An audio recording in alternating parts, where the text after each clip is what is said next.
on peut considérer 3 cercles concentriques de disciples. Les disciples au sens très large, et là il n'y a pas de nombre, les 72 disciples et le noyau dur que l'on appelle les apôtres, les 12 apôtres. Alors, clairement, il n'y a pas de femmes parmi les 12 apôtres, mais tout ça était clair dans le dernier topo. La question posée par Élie était, est-ce que parmi les 72, y avait-il des femmes, notamment les saintes femmes, qui accompagnent dès le début et jusqu'à la dernière heure sur la croix notre Seigneur Jésus-Christ. Je suis allé farfouiller partout. Vous avez certains pères de l'Église qui se sont permis, mais la liste est plus ou moins douteuse et d'ailleurs elle ne concorde pas, certains pères de l'Église ont cru pouvoir donner la liste des 72. Elle n'est pas retenue dans la tradition. Par contre, la tradition ne retient pas que parmi les 72, il y ait des femmes. Il y a des femmes parmi les disciples au sens large du terme, mais pas parmi les 72, pour la bonne et simple raison, c'est que les 72 vont être envoyés 2 par 2 en mission apostolique. Alors, mission apostolique, pas au sens d'apôtres tels que les 12, mais les 72, dans les évangiles, sont envoyés 2 par 2. Et donc la tradition ne retient pas qu'il y ait eu des femmes parmi les 72.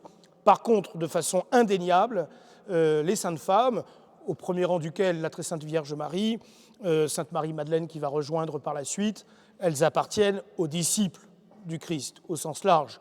Et quand nous aurons l'occasion d'y travailler, ce sont les plus courageuses. Alors, mon propos à ce topo, et certainement dans 15 jours, c'est ce que l'on appelle l'introduction au sermon sur la montagne, ou encore appelé le discours sur la montagne, qui est un long sermon, qui est un long discours, réservé aux disciples au sens large, et plus précisément, nous allons travailler dans le noyau de ce topo, les béatitudes, qui sont la première partie du sermon sur la montagne, du discours sur la montagne. Le discours sur la montagne, le sermon sur la montagne ne se réduit pas aux béatitudes, les béatitudes en sont la première partie. Mais avant tout, quand nous suivons et Saint Matthieu et Saint Marc et Saint Luc, à savoir les synoptiques, il y a d'abord une espèce de composition de lieux, composition de temps, où on voit les foules s'amonceler. Nous avons déjà vu dans les topos précédents combien les foules suivent le Christ et toujours plus nombreuses. Et avant de rentrer dans le dur du dur, en fait, si vous voulez, le topo va être un peu long, c'est pourquoi je vais le couper en 2 entre ce soir et dans 15 jours, c'est que si vous suivez la chronologie des synoptiques, il y a une introduction de l'introduction de l'introduction. Première introduction, eh bien, c'est cette contextualisation de ce discours sur la montagne. Je vous lis Saint Matthieu, Saint Marc, Saint Luc. Nous sommes juste après la constitution du collège apostolique. C'est-à-dire que, chronologiquement parlant, nous sommes juste après ce que nous avons vu au topo dernier. Mais Jésus, le sachant, s'éloigna de là, et beaucoup le suivirent, et il les guérit tous, et il leur ordonna de ne pas le faire connaître. Saint Matthieu, chapitre 12, versets 15 et 16. Saint Marc, chapitre 3, versets 7 à 10. Mais Jésus se retira avec ses disciples vers la mer, et une foule nombreuse le suivit, de la Galilée, de la Judée, et de Jérusalem, et de l'Idumée, et d'au-delà du Jourdain. Et ceux des environs de Tyr et de Sidon, ayant appris ce qu'il faisait, vinrent en grand nombre auprès de lui, et il dit à ses disciples de lui tenir prête une barque à cause de la foule, pour qu'il n'en fût pas écrasé. Car comme il en guérissait beaucoup, tous ceux qui avaient quelque mal se jetaient sur lui pour le toucher. Saint Luc, notre médecin, et descendant avec eux, il s'arrêta dans une plaine avec la troupe de ses disciples, une grande multitude de peuple, de toute la Judée, de Jérusalem, de la contrée maritime, et de Tyr et de Sidon. Ils étaient venus pour l'entendre et pour être guéris de leur maladie, et ceux qui étaient tourmentés par des esprits impurs étaient guéris. Et toute la foule cherchait à le toucher, parce qu'une vertu sortait de lui et les guérissait tous. Alors, tout d'abord, ce que nous voyons, parce qu'il y a des dissonances entre les différents passages que je vous ai lus. Il y en a, vous avez Saint Matthieu qui dit simplement qu'il s'éloigna, vous avez Saint Marc qui dit qu'il se retire vers la mer, qu'il demande donc à ce qu'on lui prépare une barque parce qu'il est prêt à être étouffé par la foule. Et Saint Luc, lui, parle de « il s'arrêta dans une plaine », donc comme s'il était un petit peu en hauteur. En fait, ce qu'il faut comprendre à travers ces dissonances, c'est qu'il y a des va-et-vient. Il y a des va-et-vient au bord de la mer de Tibériade, parce que les foules ne cessent de grossir. Et avec ce point commun, ils veulent l'entendre et ils veulent le toucher. Ils veulent le toucher pour être guéris. Guéris soit par une maladie physique, la lèpre, enfin non, la lèpre, on verra, c'est un cas à part. Nous verrons ça dans 15 jours. Mais les estropiés, les aveugles, bref. Et puis ceux qui sont atteints d'une maladie spirituelle, si j'ose dire, ou en tout cas surnaturelle ou préternaturelle, à savoir ceux qui sont habités par des démons. Ce que nous pouvons dire de ces trois passages, si on les regarde d'en haut, c'est que véritablement, le Christ, sa gloire terrestre, si j'ose dire, ou en tout cas sa renommée, ne cesse de grandir. Et on peut comprendre que ses ennemis, ses adversaires, principalement les scribes et les pharisiens, lui en veulent terriblement. Qu'est-ce que c'est que ce gourou qui vient attirer autant de foule à lui ? Je passe donc sur la question de la barque et de la plaine. Encore une fois, il faut considérer qu'il s'agit de mouvements géographiques, de va-et-vient entre quelques plaines sur les hauteurs de la mer de Galilée, de Tibériade, et parfois il est sur le bord. Donc on voit en permanence, nous l'avions déjà vu, notre Seigneur marche énormément, c'est un marcheur. Donc beaucoup le suivirent, je ne reviens pas sur ces guérisons à la fois naturelles, à la fois surnaturelles. J'aime beaucoup cette description, tout le monde cherchait à le toucher, aussi bien Saint Marc que Saint Luc. Et on peut imaginer ce tableau, on peut imaginer cette scène, cette agitation autour du Christ. Et quel contraste avec le Seigneur qui a toujours une voix douce, toujours des mots bien choisis, calmes, en dehors de toute vindicative des scribes et des pharisiens. On voit aussi cette prudence du Christ, qu'on lui demande de préparer une barque pour qu'il ne soit pas écrasé.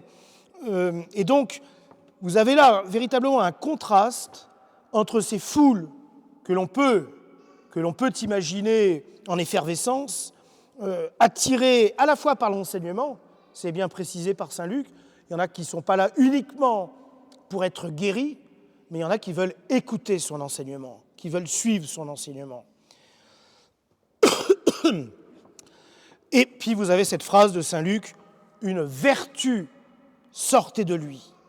Alors là, les théologiens se sont intéressés à cette question, une vertu qui sort de lui. N'oubliez pas, je ne veux pas rentrer dans des considérations spéculatives théologiques trop hautes, mais notre Seigneur Jésus-Christ représente une seule personne avec deux natures, la nature humaine, la nature divine. C'est ce que nous confessons, vrai Dieu, vrai homme. Mais donc son corps, purement humain, son corps qui a connu la gestation dans le sein de la Très Sainte Vierge, qui a connu la naissance, qui va connaître la soif, la faim, la douleur, jusqu'à la mort physique. Ce corps est habité par la divinité. Donc ce corps n'est pas un corps humain comme les autres. Même si c'est un corps qui pâtit. Et même qui pâtit plus qu'un corps humain normal. Je ne sais pas si, oui, j'ai eu l'occasion de le dire, mais pour ceux qui sont nouveaux, comprenez que le corps de notre Seigneur est parfait et extrêmement sensible. Pourquoi on en déduit cela ? Parce que nos 5 sens externes permettent une meilleure appréhension du monde extérieur. Plus vous avez des sens externes développés, plus vous recevez des informations du monde extérieur. Vous voyez, là, depuis la Corse, je suis sourd d'une oreille, c'est extrêmement pénible, il y a des informations qui ne passent pas dans cette oreille, mais mieux dans l'autre. Quand vous prenez quelqu'un qui est aveugle, eh bien, il est privé du sens de la vue, il y a les informations visuelles qui ne passent pas. Donc, plus vous avez des sens développés, plus vous recevez d'informations du monde extérieur. Eh bien, notre Seigneur avait des sens extrêmement développés. Alors, ce qui est une très bonne chose pour recueillir les informations du monde extérieur, mais ce qui peut être aussi l'occasion d'une plus grande souffrance, quand tel sens est attaqué, quand tel sens souffre. Vous retirez votre épiderme, vous touchez avec votre main sans épiderme, vous allez souffrir. Donc voilà pourquoi beaucoup de théologiens disent, vu que les sens de notre Seigneur étaient particulièrement développés, j'entends les 5 sens externes, eh bien la souffrance physique qu'il pouvait endurer était encore plus forte qu'un rudesse, pour prendre l'expression de saint Thomas d'Aquin, un rude, quelqu'un dont les sens sont peu développés. Et alors donc, tout ça pour dire que si vous voulez, l'enveloppe charnelle, le corps du Christ, habité par la divinité, eh bien il est normal qu'il émanait de ce corps une vertu divine. Et nous verrons dans le futur cette fameuse femme héroïdaire qui va toucher ne serait-ce qu'une frange du manteau de notre Seigneur qui va en être guérie. Il irrade. Il y a quelque chose qui irradie du corps de notre Seigneur. Et on voit à chaque fois, donc, il leur ordonna de se taire, c'est-à-dire qu'en fait, non pas que notre Seigneur veut un petit comité clos, mais il ne veut surtout pas être couronné comme roi terrestre. Parce que les gens, beaucoup viennent pour son enseignement, mais beaucoup viennent aussi pour être touchés, pour être guéris. Comme certains viennent à la catéchèse peut-être plus pour la bouffe que pour le topo. Que sais-je. Et donc notre Seigneur ne veut surtout pas être pris pour un roi terrestre. Et donc voilà pourquoi il dit « taisez-vous ». Parce que cette gloire humaine risque de se transformer en gloire mondaine. À savoir, c'est le Messie parce qu'il nous guérit. On n'est pas encore arrivé à la multiplication des pains, où là ça va encore redoubler. Oui, on a faim, donc il nous donne du pain gratuitement. Et donc voilà pourquoi à chaque fois qu'il voit qu'il y a une velléité d'en faire un Messie terrestre, un roi terrestre, tout de suite notre Seigneur se retire. Je continue le récit, et cette fois-ci, il n'y a que saint Matthieu qui prend le relais, qui va détailler, afin que s'accomplisse ce qui avait été dit par le prophète Isaïe. Là, Luc n'en parle pas, Marc n'en parle pas. Là, on voit que ce qui est en train de se produire était prédit par le prophète Isaïe. Prophète immense, prophète qui va décrire la gloire du Messaïa, du Messie, mais qui en même temps va prophétiser l'horreur, les outrages qu'il va devoir affronter lors de sa passion et de sa mise en croix. Que dit Isaïe ? « Voici mon serviteur que je soutiens », chapitre 42, versets 1 à 4, « mon élu qui a toute ma faveur, j'ai fait reposer sur lui mon esprit, aux nations il proclamera le droit, il ne criera pas, il n'haussera pas le ton, il ne fera pas entendre sa voix au dehors. » Ça, c'est magnifique, toute la douceur de notre Seigneur. « Il ne brisera pas le roseau qui fléchit, il n'éteindra pas la mèche qui faiblit, il proclamera le droit en vérité. Il ne faiblira pas, il ne fléchira pas, jusqu'à ce qu'il établisse le droit sur la terre et que les îles lointaines aspirent à recevoir ses lois. » Alors, on va voir que, en fait, ça, là, je vous fais la citation propre d'Isaïe.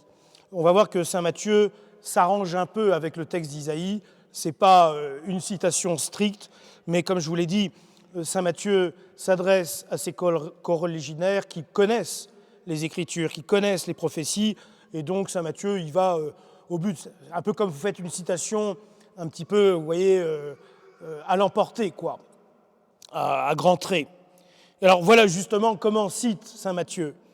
« Voici mon serviteur que j'ai choisi, mon bien-aimé, en qui mon âme a mis toutes ses complaisances. » Ce n'est pas dans Isaïe, mais ce n'est pas grave. « Je ferai reposer sur lui mon esprit, et il annoncera la justice aux nations. » Alors, si vous reprenez et ce que nous dit saint Matthieu et ce qu'il dit Isaïe, le Messie est décrit en 3 points. Sa vocation, quelle est la vocation du Messie ? Sa conduite, comment on le reconnaît, comment il est, et puis les résultats qu'il obtient.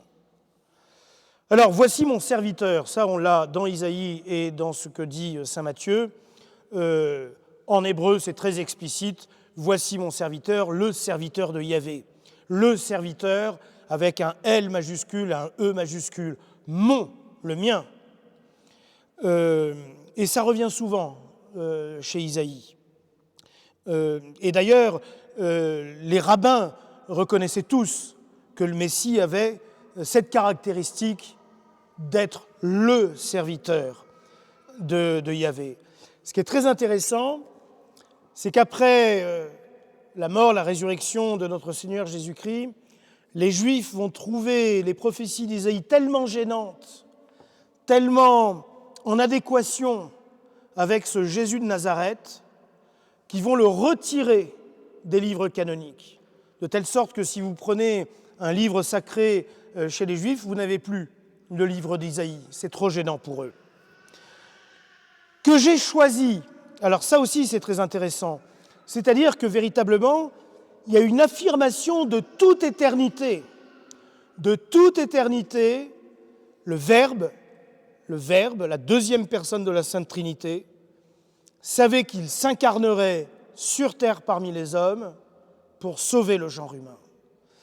Pour les anciens, vous le savez, pour les nouveaux, je le répète, saint Thomas d'Aquin s'est souvent posé la question du motif de la révolte de Satan. Alors, sans aucun doute, l'orgueil, non serviam, je ne servirai pas Dieu, Satan s'est auto-séduit, mais plus précisément, saint Thomas d'Aquin a voulu savoir le motif de cette révolte. Et alors au début, saint Thomas s'est dit, mais parce que en fait, les anges ont d'abord été créés dans leur état de nature, la nature angélique, appelés à la surnature, la vision béatifique. Entendez que les anges, dès leur création, voyaient Dieu, mais le voyaient d'une façon naturelle, selon leur nature angélique. Appelés à une dimension surnaturelle, c'est-à-dire cette fois-ci contempler Dieu surnaturellement. Une sorte de vision béatifique propre à l'ange. Et que Satan et ceux qui l'ont suivi ont dit « cette vision béatifique ne nous intéresse pas, nous on est très bien comme on est, et donc cet état de surnature ne nous intéresse pas ». Un peu, si vous voulez, comme les hommes disant « buvons et mangeons, ici tout va bien, j'ai ma voiture, ma maison, ma téloche, et moi le ciel, je m'en fiche ». Bon, c'est le propre de l'être humain, et ce depuis le début, en disant « moi le ciel, mon royaume, il est sur terre ». Bien. Et puis, saint Thomas d'Aquin, sur la deuxième partie de sa vie et de sa réflexion, va dire non, je crois plutôt que Satan s'est révolté face au projet de l'incarnation. C'est-à-dire que quand Dieu dit la seconde personne de la Sainte Trinité, à un moment donné, va devenir un homme pour sauver les hommes, là, Satan, selon saint Thomas d'Aquin, et c'est la thèse finale que va adopter saint Thomas d'Aquin, Satan se révolte. Alors moi, je vous avoue, au tout début, quand j'ai étudié ces questions-là, comme séminariste, je trouvais ça très étonnant. Qu'est-ce que c'est que cette histoire? Pourquoi Satan se révolterait-il contre le projet de l'incarnation? Qu'est-ce qu'il en a à faire, après tout, que la seconde personne de la Sainte Trinité devienne un homme? Et puis, au fur et à mesure des années, j'ai voulu faire une espèce de projection. Comme si Dieu... Alors là, c'est rentré dans mon petit cerveau débile, mais je vous en fais part. Comme si un jour Dieu disait aux hommes, bon, à un moment donné, ça va être le bazar dans le monde des fourmis, donc je vais devenir une fourmi pour sauver le monde des fourmis. Mais étant vrai Dieu et vraie fourmi, il va falloir adorer cette fourmi qui est Dieu. Et là, de dire, mais c'est hors de question que je me mette un genou à terre devant une fourmi. Vous voyez, je pense qu'il y a eu quelque chose comme cela, si la thèse de saint Thomas d'Aquin est la vraie, que Satan s'est dit, jamais je ne mettrai genou à terre devant un homme, tout vrai Dieu et vrai homme qu'il soit.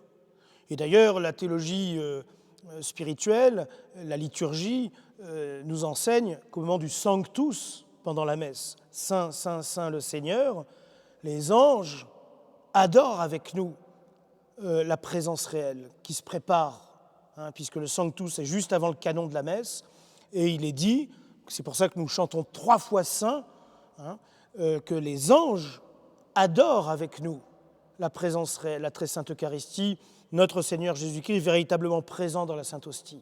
Et que pour Satan, c'était hors de question dans son orgueil. Quelle que soit la thèse de saint Thomas d'Aquin, la première ou la deuxième, toujours est-il que, évidemment, les racines se trouvent dans l'orgueil.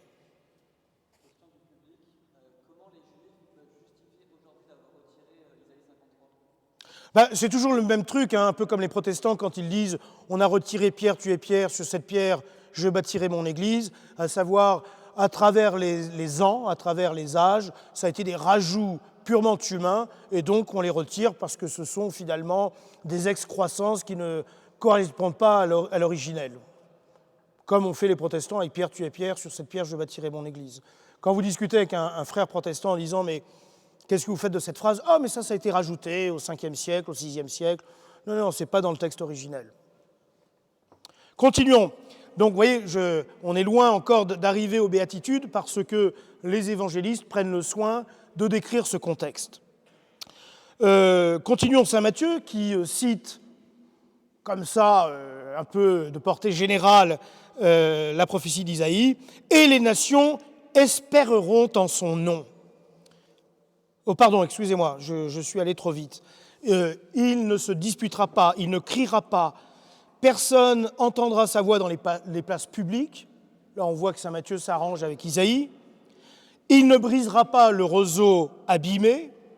Bon, il est assez proche d'Isaïe.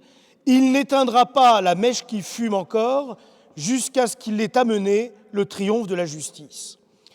C'est très très beau. Et bon, on voit que saint Matthieu est assez proche du texte originel d'Isaïe. On voit en effet, il ne disputera pas, il ne criera pas. On voit qu'il n'y a pas de violence chez notre Seigneur.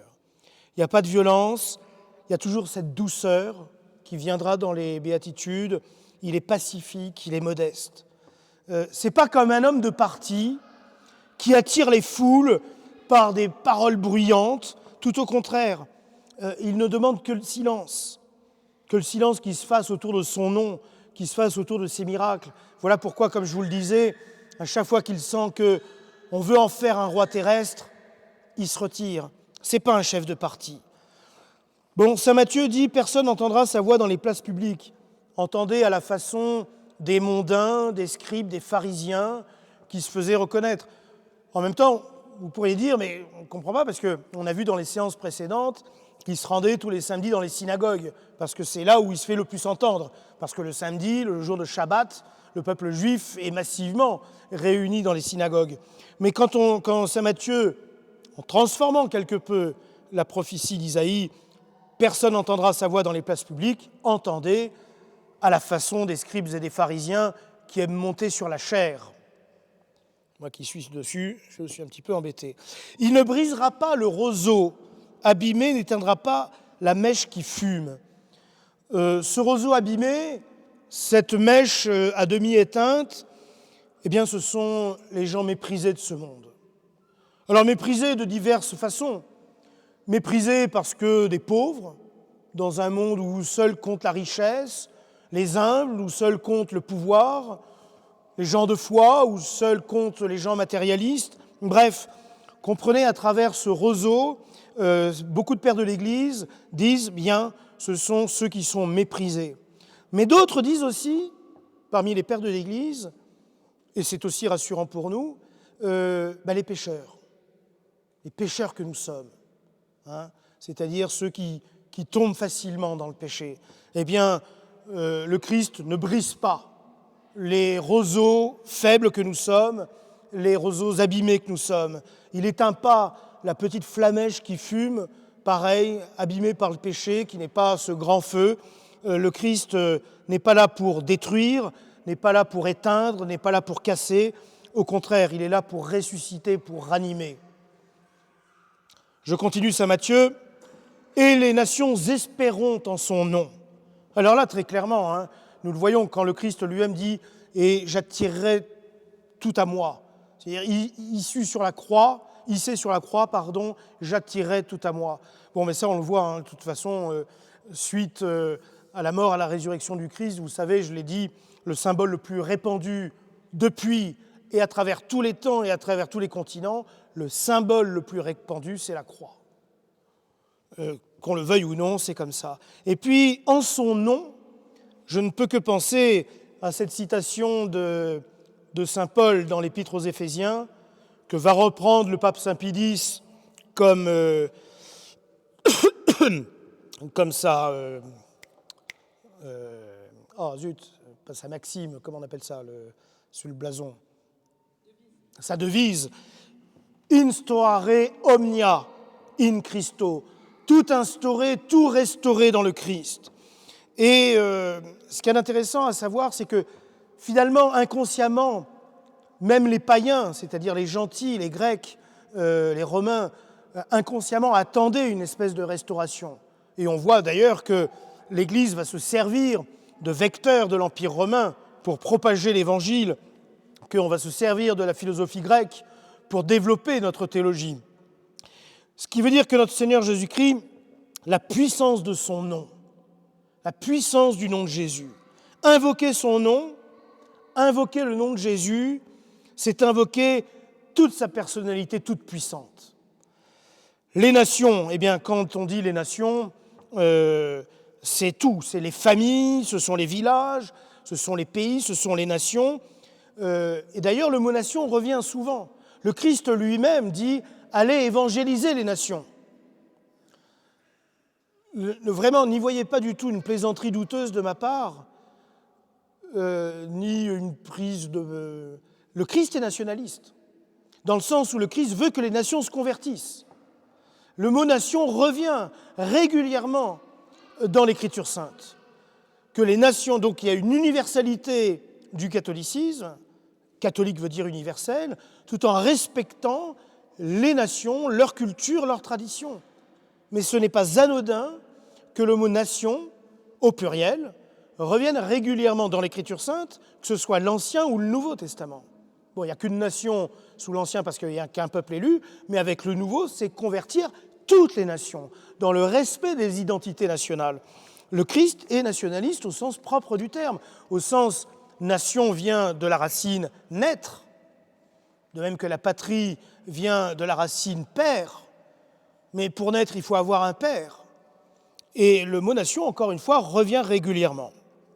J'en ai terminé pour le contexte, j'allais dire, géographique. Donc on a compris, il y a des va-et-vient autour du lac de Tibériade, du lac de Galilée. Parfois, on monte un peu, parfois on redescend sur le bord de la mer. Et là, je me permets, tout en suivant l'Écriture sainte, enfin là, je vais plutôt vous faire un petit topo hors Écriture sainte pour pouvoir mieux comprendre quand on va rentrer dans le texte, une introduction sur ce que l'on appelle le discours sur la montagne ou le sermon sur la montagne. Discours sur la montagne, sermon sur la montagne, c'est exactement la même chose. Tout ce discours, tout ce sermon est le plus important des discours de notre Seigneur Jésus-Christ avec, en son début, que nous allons commencer à travailler ce soir, les béatitudes.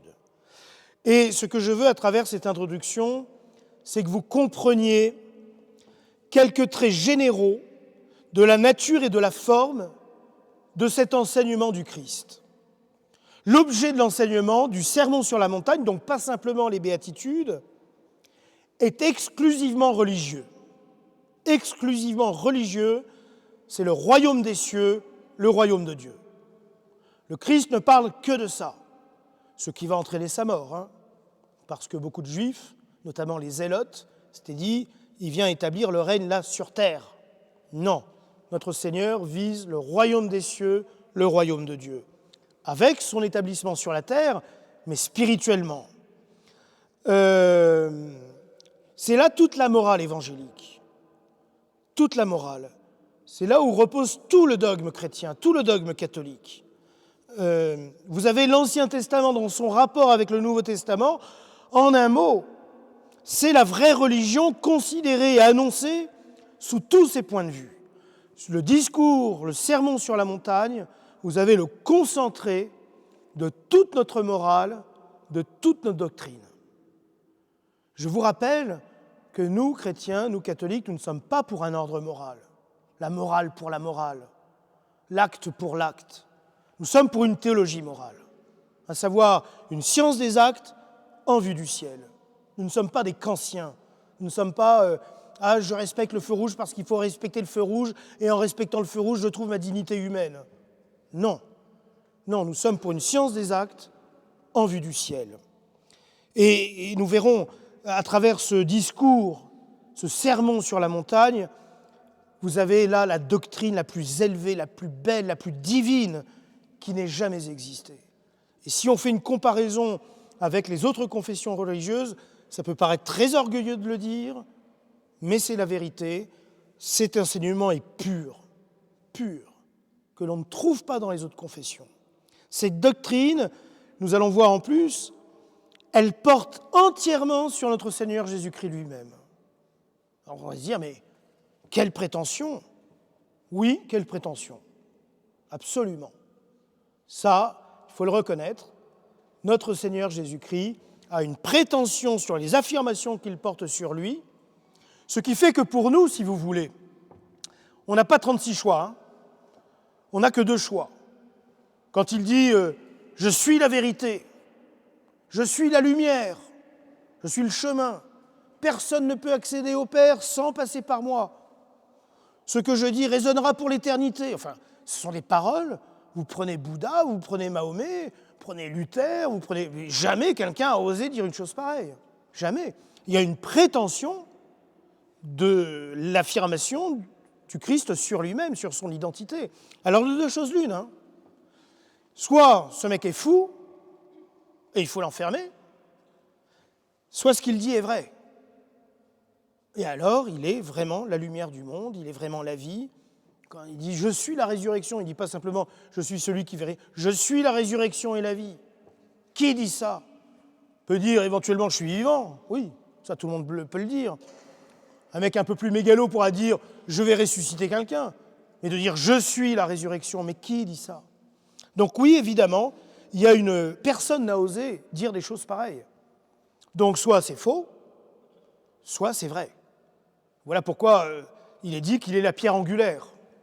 Il est la pierre angulaire, il n'y a pas 3 choix, hein, il n'y a que 2 choix. Soit c'est vrai, soit c'est faux.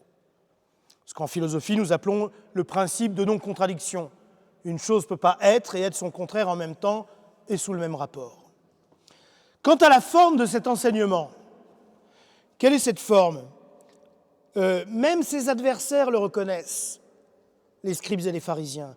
Jamais un homme n'a parlé comme cet homme. Il y a quelque chose qui se dégage de l'enseignement de notre Seigneur Jésus-Christ et qui le diffère totalement des autres, qui le diffère des scribes, qui pourtant ont une connaissance livresque impressionnante. Ils ont passé des années à étudier les Écritures. C'était un peu l'encyclopédie universalis. Il les dépasse. Les pharisiens, avec leur autorité, il les dépasse. Il a une façon d'enseigner qui touche au cœur. C'est ce que l'on appelle l'éloquence de la vertu. Vous avez, il y a éloquence et éloquence. Vous avez l'éloquence de quelqu'un qui parle fort, qui est une espèce de tribun, qui manie le verbe. Puis vous avez l'éloquence de celui qui touche les cœurs. Vous avez cette anecdote qui m'a toujours beaucoup marqué, beaucoup touché. Au XIXe siècle, vous aviez 2 grands prédicateurs.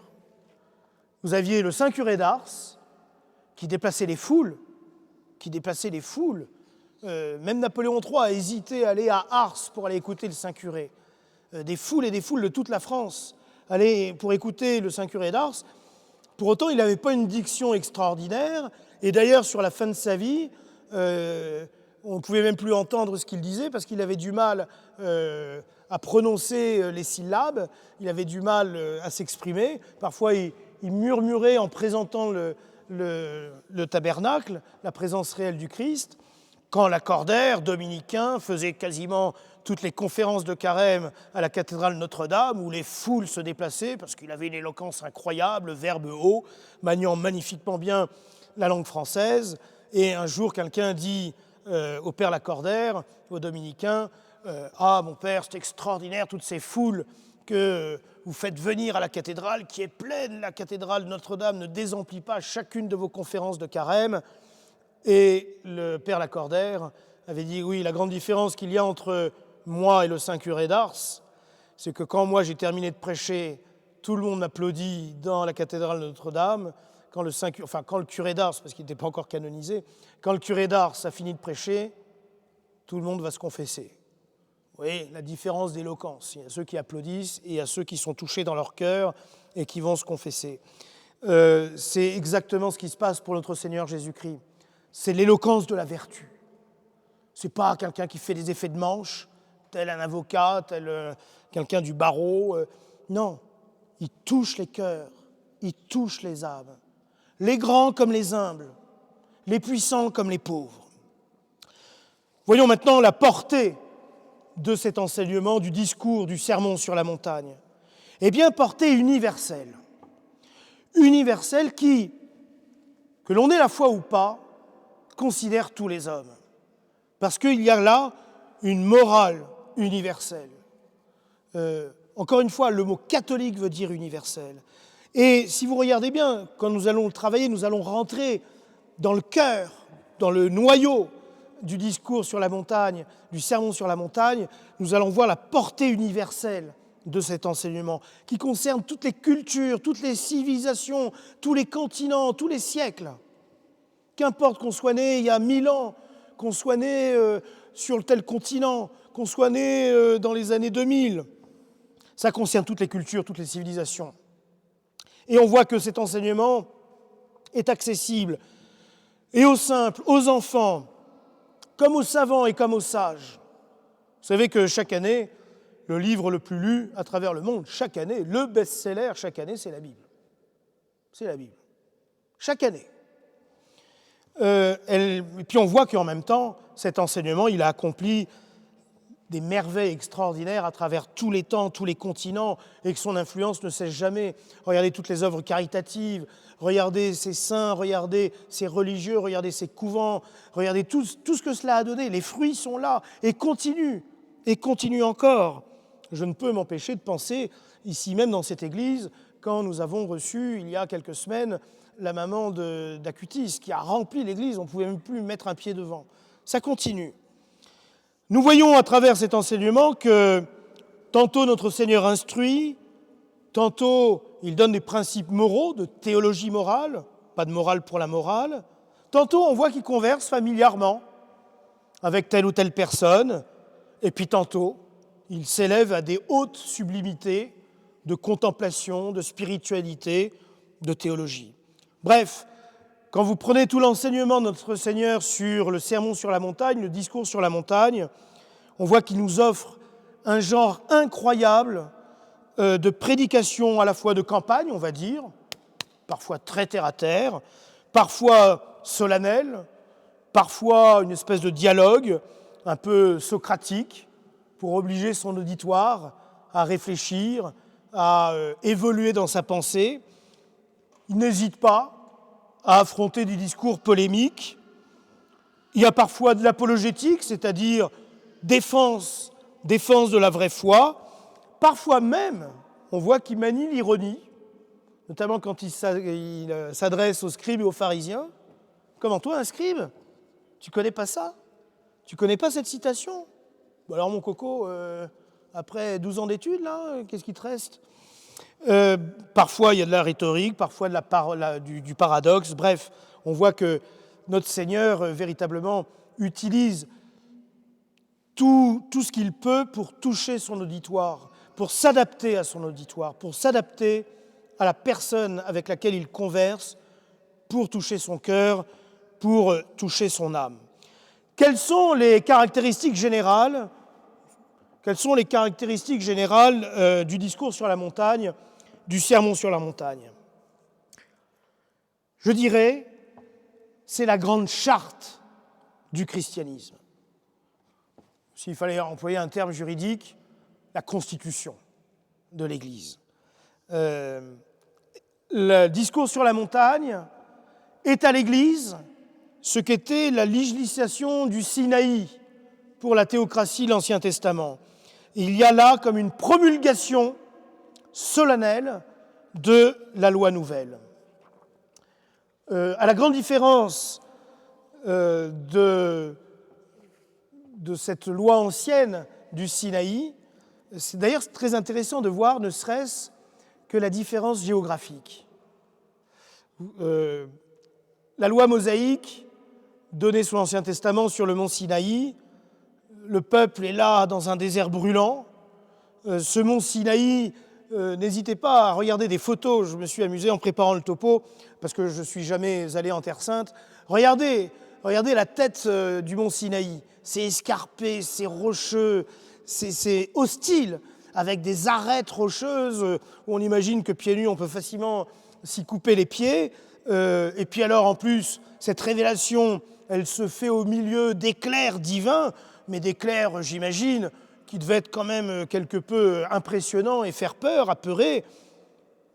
Quand le discours sur la montagne, le sermon sur la montagne, vous avez, on rentrera dans les détails, vous avez ce plateau d'herbes vertes, gazonnées, qui domine la Palestine, où on est avec une vue imprenable sur le lac de Tibériade et avec ces mots doux et suaves du Christ.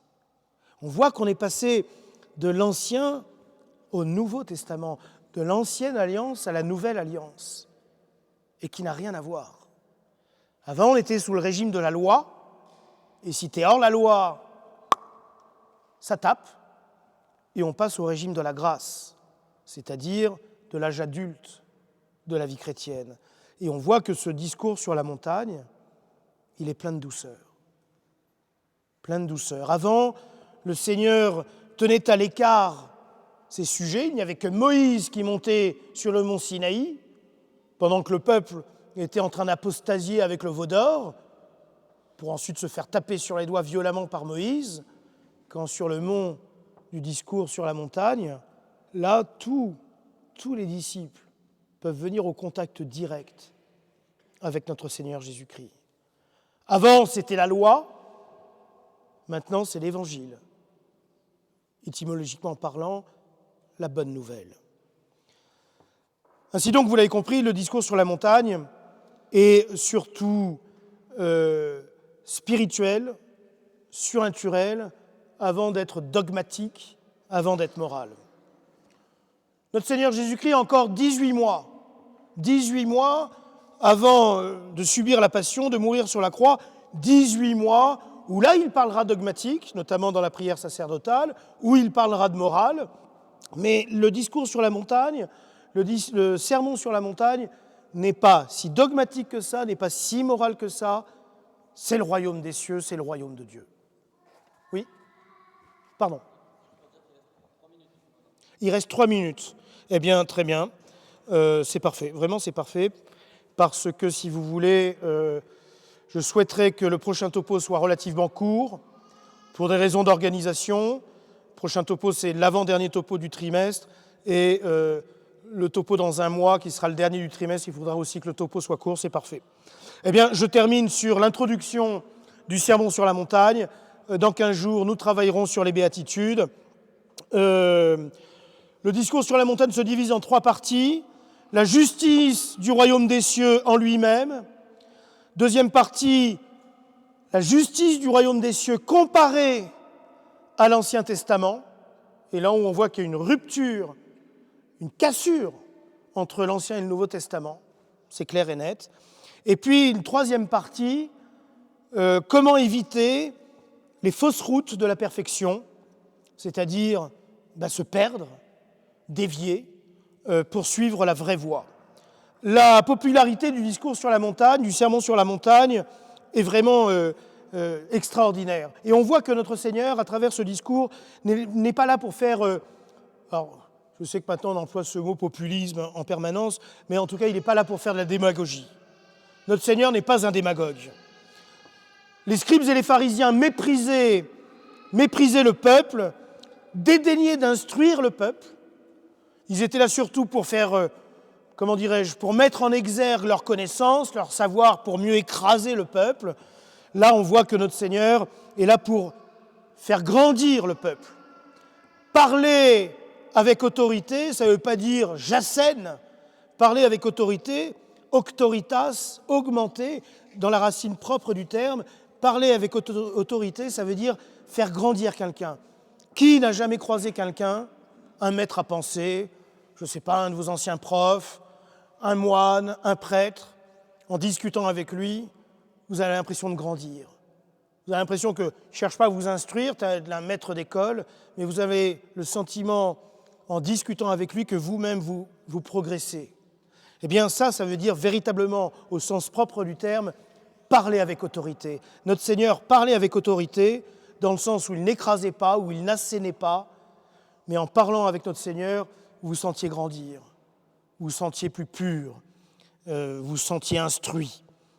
À la différence, encore une fois, de ceux qui sont là, soit pour écraser, soit pour se garder un petit enseignement sacré, secret, réservé à une petite élite, ce que l'on appelle la gnose, c'est-à-dire l'enseignement entre initiés, un peu comme chez les maçons.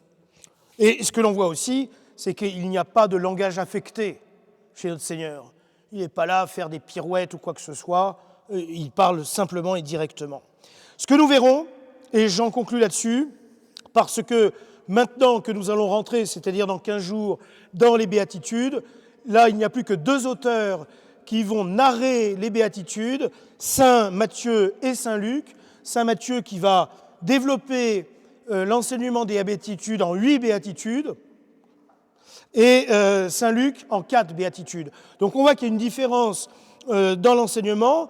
Saint Luc est beaucoup plus abrégé, Saint Matthieu beaucoup plus complet, Luc retire les détails judaïques, Luc écrit pour les païens, principalement les Grecs, Saint Matthieu écrit pour ses coreligionnaires, et donc c'est cela qui explique en grande partie la distinction, la différence entre l'enseignement des béatitudes chez Saint Matthieu, l'enseignement des béatitudes chez Saint Luc. Voilà, j'en ai terminé pour l'introduction sur le discours sur la montagne. Dans 15 jours, une rapide introduction sur les béatitudes en elles-mêmes, et puis on va rentrer dans les béatitudes elles-mêmes, un topo relativement court, pour ensuite clore finalement, on pourra l'intituler les béatitudes 1 sur 3, et comme ça, arrivé à Noël, eh bien, nous aurons terminé avec ces béatitudes. Est-ce qu'il y a des questions? Pas de questions. Bon. Je suis désolé, je sais que les introductions, par définition, c'est un peu sec, mais j'étais obligé de faire une introduction pour que vous compreniez ce dans quoi nous allons rentrer. Bien, alors, en termes de remerciements, on peut clore l'enregistrement puisqu'il n'y a pas de questions.